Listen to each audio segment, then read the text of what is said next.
السلام علیکم جی، فیاض رحم آپ لوگوں سے مخاطب ہے۔ امید ہے آپ سب لوگ خیریت سے ہوں گے۔ بات کریں گے سعد الرحمان ڈکی بھائی کیس کے حوالے سے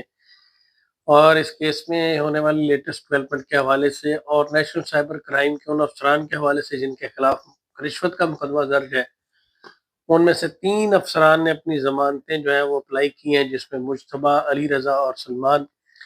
جن کے اوپر آج سماعت تھی۔ اس میں کیا ہوا اور کل رہائی کے بعد ڈکی بھائی ایک بار پھر عدالت میں پیش ہوں گے، دوسری بار عدالت میں پیش ہوں گے رہائی کے بعد۔ کل کیا ہونے جا رہا ہے اس پہ بات کریں گے۔ مختصر بات یہی ہے کہ سب سے پہلے بیل کے اوپر بات کر لیتے ہیں۔ نیشنل سائبر کرائم کے 3 افسران نے اس میں بیل اپلائی کی ہے، جو کہ سینٹرل کورٹ ایف آئی اے میں بیل کی سماعت ہے، اور اپروکسیمیٹلی یہ بیل ڈسمس کر دی جائے گی۔ اس کی وجہ یہی ہے کہ سفیشینٹ مٹیریل انکریمنیٹنگ ان کے اگینسٹ موجود ہے، جو کہ ان کو کنیکٹ کرتا ہے آفینس کے ساتھ، اور یہ بات ثابت ہوتی ہے کہ انہوں نے رشوت لی اور کرپشن کی اور اپنے اختیارات کا غلط استعمال کیا، منی ایکسٹورٹ کی اور کرمنل بریچ آف ٹرسٹ کیا، ایکسٹورشن کے آفینسز کیے، prevention of anti corruption act کی دفعات کو وائلیٹ کیا۔ تو اس کے تحت یہ سارے کے سارے آفینس نان بیلیبل ہیں، تو ڈیفینیٹلی بیل ان کی ریجیکٹ ہوگی اور اس کے بعد پھر معاملہ ہائی کورٹ میں جائے گا۔ آج دونوں پارٹیز کے وکلاء کی سماعت تھی، ڈکی بھائی کی لیگل ٹیم کی بھی اور دوسری طرف سے بھی۔ دونوں کی طرف سے آرگومنٹ تھے، آرگومنٹ کے بعد فیصلہ ہونا ہے، اور فیصلے کے بعد پھر اب کہا یہی جا سکتا ہے کہ یہ بیل ڈسمس ہونے کے بعد ہائی کورٹ جائے گی، اور پھر ہائی کورٹ اس کو دیکھے گی کہ آگے میٹر میں کیا کرنا ہے۔ اس کے علاوہ نیشنل سائبر کرائم کے 3 کرپٹ افسران کے استعفے جو ہے وہ منظور کر لیے گئے۔ یہ ایک میرے لیے بڑی سرپرائزنگ نیوز ہے کہ اس میں سرفراز چودھری کا، اسسٹنٹ ڈائریکٹر شعیب ریاض اور اسسٹنٹ ڈائریکٹر عثمان چودھری، ان 3 لوگوں کا استعفیٰ جو ہے وہ انٹیریئر منسٹری نے ایکسیپٹ کر لیا ہے اور ان کو نوکری سے ہمیشہ کے لیے فارغ کر دیا۔ اب یہ لوگ دوبارہ کبھی نیشنل سائبر کرائم میں کسی پوزیشن پہ نظر نہیں آئیں گے۔ اچھا، میں یہ سمجھ رہا تھا کہ میری ایک اپنی لیگل وزڈم کے مطابق مجھے یہ لگ رہا تھا کہ میں نے اپنی پریکٹس کے دور میں دیکھا کہ یہ مقدمہ صرف میڈیا کی زینت ہی بنا رہ جائے گا اور اس پہ پریکٹیکل رزلٹ ہمیں نظر نہیں آئے گا اور ان کے استعفے ایکسیپٹ نہیں ہوں گے، بلکہ ان کو کنورٹ کر دیا جائے گا 155 سی میں اور ڈپارٹمنٹل انکوائری انیشیٹ کر دی جائے گی، اور اس کے بعد جیسے یہ معاملہ تھوڑا ٹھنڈا ہوگا تو ان کو ان کی پوزیشن پہ ریسٹور کر دیا جائے گا۔ لیکن یہ بات بالکل برعکس ہوئی کہ ان کے استعفے ایکسیپٹ کر لیے۔ اٹ مینس کہ they are involved in big scandals. آپ کہہ لیں کہ کوئی بڑے اسکیم انہوں نے کیے ہیں جو during investigation, during inquiry prove ہوئے ہیں، اور ڈپارٹمنٹ نے اس حد تک یہ مناسب سمجھا کہ اس طرح کے جو لوگ ہیں ان کو ڈپارٹمنٹ میں نہیں رکھنا چاہیے، ٹھیک ہے، اور انہوں نے پھر فارغ کر دیا ان کو اور استعفیٰ ان کا ایکسیپٹ ہو گیا۔ اچھا، اس میں بھی میں سمجھتا ہوں کہ یہ ایک طرح کا بڑا فیس سیونگ اور سیف ایگزٹ ہے۔ استعفیٰ ایکسیپٹ کرنے کا فائدہ کیا ہوتا ہے؟ دیکھیں، اگر کوئی آفیسر کرپٹ اور اس طرح کا پروو ہو جائے تو اس کو کمپلسری ریٹائرڈ کر دیا جاتا ہے ود پنشمنٹ۔ تو اس کا افیکٹ یہ ہوتا ہے کہ ان لوگوں کو پینشن وغیرہ اور وہ چیزیں نہیں ملتی۔ اب یہ بڑا ماڈرن وے ہے ایون جینیس لوگوں کا کہ وہ اس طرح کی چیزوں سے بچنے کے لیے خود ہی ریزائن کر دیتے ہیں۔ خود ریزائن کرنے کا فائدہ کیا ہوتا ہے کہ جناب پینشن بھی ملتی رہے گی، آدھی سے زیادہ سیلری آپ کو ساری زندگی کے لیے ملتی رہے گی، جو مراد آپ لے رہے تھے وہ ملتی رہیں گی، اور آپ کو ریٹائرمنٹ پہ بھی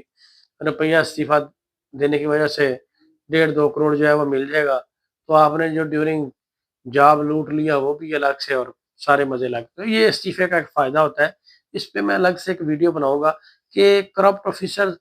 استعفیٰ کیوں دیتے ہیں۔ تو اس میں عام طور پر یہ پھر بڑا سیف ایگزٹ دے دیا جاتا ہے کہ جناب استعفیٰ ایکسیپٹ کر لو، چلو جی موجیں کرو، اور باقی مقدمہ درج ہو گیا، دیکھتے ہیں۔ اچھا، استعفیٰ تو ایکسیپٹ ہو گیا، اب دیکھنا یہ ہے کہ اس مقدمے میں بھی سزا ہوتی ہے یا نہیں ہوتی، اس پہ بھی بات کریں گے۔ یہ جو کرپشن کا مقدمہ ہے 7 to 10 ایئر پنشمنٹ ہے، جو سیکشن لگے ہیں، تو دیکھتے ہیں کہ سزا اس میں ہوتی کہ نہیں ہوتی ہے۔ حالانکہ انکریمنیٹنگ مٹیریل تو اویلیبل ہے۔ اب آ جاتے ہیں ڈکی بھائی کے یوٹیوب چینل کے اوپر۔ انہوں نے اپنے ویلاگ میں بھی دکھایا کہ وہ ایک ایڈیٹر اکاؤنٹ یوز کر رہے ہیں۔ وہ سارے جو یوٹیوب کی کمیونٹی سے لوگ تعلق رکھتے ہیں وہ سمجھتے ہیں کہ ایڈیٹر یا ماڈریٹر کا کیا رول ہوتا ہے، اس کو لمیٹڈ ایکسیس دے دی جاتی ہے، اس میں نہ وہ کوئی ٹرانزیکشن نکال سکتا ہے، نہ وہ کوئی ویڈیو ڈیلیٹ کر سکتا ہے، وہ جسٹ ویڈیو اپلوڈ کرنے کی حد تک ہوتا ہے۔ اور اب سوال یہ بنتا ہے کہ یہ کیا تو انہیں عدالت یا نیشنل سائبر کرائم کے جو رولز ہیں اس کی وائلیشن تو نہیں ہے جی، اس کی وائلیشن نہیں ہے، کیونکہ کوئی ویڈیو وہ ڈیلیٹ نہیں کر سکتے، کوئی ایویڈنس وہ مٹا نہیں سکتے، اور ان کا اصل فون ان کے قبضے میں ہے ساری چیزیں، تو یہ ویڈیو لگانے پہ کوئی پابندی نہیں ہے کسی قسم کی، اپلوڈ کر سکتے ہیں، وہ کرتا رہے، چینل تو ان کی پوزیشن میں ہے، اوریجنل سارا ان کے قبضے میں ہے، تو اس سے کوئی اس کا نہیں ہے۔ اب عدالت نے کہا تھا کہ جی ایفیڈیوٹ دیں، اس حوالے سے ایفیڈیوٹ دیں گے ڈکی بھائی، اور اس کے بعد اب ڈکی بھائی مختصر یہی ہے کہ اپنا بیان الفی دیں گے کہ وہ ان کے پاس کس حد تک ایکسیس ہے، اور اس کے بعد عدالت ڈیفینیٹلی ان کے کارڈ وغیرہ اور یہ ساری چیزیں جہاں تک میری ایک لیگل وزڈم ہے وہ ان کو دے دیں گی۔ باقی جو ریکوری کے میٹر ہے وہ شاید ابھی ان کو نہ ملے، چینل وغیرہ کی ایکسیس جو ہے وہ ان کو مل جائے گی، پارشلی یہ اپلیکیشن ایکسیپٹ ہو جائے گی۔ تو یہ ایک کل کے حوالے سے ایک اچھی اس میں کوئی اپڈیٹ ہو سکتی ہے۔ اب آگے آ جاتے ہیں، اور اس کی وجہ یہ ہے کہ اب ان چیزوں کو رکھ کے کوئی فردر انویسٹیگیشن کے لیے وہ ریکوائرڈ بھی نہیں ہے، ان چیزوں کو فریز کرنے کا کوئی مقصد بھی نہیں ہے، جو مٹیریل ان کو چاہیے تھا وہ انہوں نے لے لیا نیشنل سائبر کرائم نے، جو ایویڈنس ان کو چاہیے تھے وہ انہوں نے کلیکٹ کر لیا، اب ان چیزوں کو فریز کرنا یا رکھنا کوئی لیگل جسٹیفیکیشن اس کی نہیں ہے، کیونکہ یہ اس کا بزنس ہے اور آپ کسی کا بزنس سٹاپ نہیں کر سکتے۔ تو آج میرا تھوڑا سا گلا خراب ہے، تو بات کرنے کا مقصد ہے کہ یہ سپرداری کی اپلیکیشن کی فیور میں چلی جائے گی، تو باقی جو چیزیں ہیں جیسے ریکوری وغیرہ ہو گیا اس کی حد تک عدالت میں بھی کہے کہ ہم ایویڈنس کلیکٹ کر لیتے ہیں، تو کل ڈکی بھائی اپنی مسز کے ساتھ دوسری بار اپنی رہائی کے بعد عدالت میں پیش ہوں گے، میں اس کیس میں سبحان کی نمائندگی کروں گا، سبحان کو ریپرزینٹ کروں گا، اور کل اسد ندیم کے حوالے سے بھی عدالت نے چارج فریم کر کے اور چلان کمپلیٹ کر کے عدالت میں جمع کروانے کے لیے کہا تھا، اگر ان کا چلان آ جاتا ہے تو پھر وہ بھی عدالت میں پیش ہوں گے، لیکن کل کی ڈیٹ میں مشکل ہے کیونکہ ان کو کوئی نوٹس ابھی تک ایشو نہیں ہوا۔ اب دیکھتے ہیں، کل چارج فریم تو نہیں ہونے جا رہا، اب دیکھتے ہیں کہ کل اس کیس میں فردر کون سی آگے نیکسٹ ڈیٹ آف ہیئرنگ ملتی ہے اور فردر کیا پروسیڈنگ ہوتی ہے، اس کیس کے حوالے سے فردر جو بھی چیزیں ہوں گی انشاءاللہ کل میں بھی عدالت میں موجود ہوں گا، آپ لوگوں کو شیئر کروں گا۔ اچھا، ایک پوائنٹ مجھے یاد آ گیا، وہ بڑا اہم تھا، کچھ لوگ یہ سوال کر رہے تھے بار بار کہ کوئی ڈکی بھائی بریت کی درخواست دینے جا رہے ہیں، آپ نے بھی 249A کی اپلیکیشن دی تھی سبحان کی حد تک، تو یہ سننے میں آ رہا ہے کہ ڈکی بھائی کو بریت کی درخواست دینے جا رہے ہیں۔ دیکھیں، اس طرح کی کوئی بھی انفارمیشن میرے نالج میں نہیں ہے، مجھے اس بارے میں نہیں ہے، اور اگر وہ کوئی اپلیکیشن دیتے ہیں تو ڈیفینیٹلی ان کا کیس بنتا ہے، وہ کویشمنٹ میں بھی جا سکتے ہیں اور اس طرح کی اپلیکیشن بھی دے سکتے ہیں، عروب کی حد تک دی جا سکتی ہے، جہاں تک مجھے لگتا ہے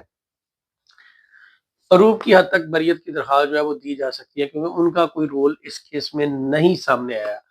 تو ہو سکتا ہے ان کی حد تک 249A کی اپلیکیشن دی جائے، اور تاکہ ان کو جو ہے وہ اس کیس میں سے کلیئر کیا جا سکے، کیونکہ ان کا بہت ہی مائنر سا رول کوئی بھی نہیں نظر آیا اس پورے کیس میں، تو ان کو اس کیس میں گھسیٹنا سراسر زیادتی ہے، ناانصافی ہے، ان کی حد تک ہو سکتا ہے، ڈکی بھائی کی حد تک ابھی تک میری انفارمیشن میں نہیں ہے۔